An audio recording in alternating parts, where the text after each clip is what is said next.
The Industrial Communication Creator, ICC, can be easily installed with a double click on the setup application downloadable at the port website. With the upcoming install wizard, you can select the install location of the ICC.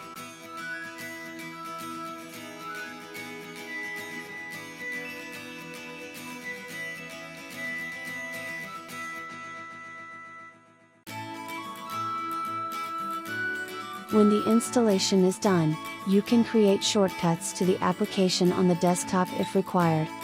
Now copy the two license files received to a folder of your choice.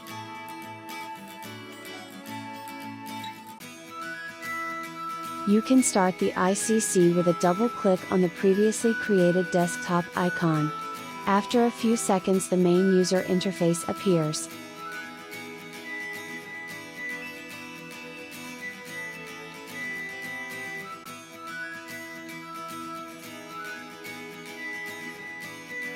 First of all, check if the license files are detected. It can be checked by clicking on Help, then About in the main menu.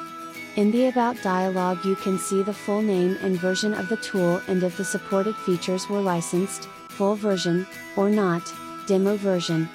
Click on OK to close this dialog. When your dedicated feature is not licensed, open the Preferences dialog via Window, Preferences from the main menu. Here you can set the license file location next to several other general settings. The default path for the license file is the install directory of the ICC. If you want another location, just click on the Browse button and select your directory. When you are finished, click on Apply and Close to confirm and save your changed settings. Now close the tool and start the ICC again and look at the About dialog, whether the feature you want is in full version. When opening the About dialog again, the desired feature should now be marked as full version.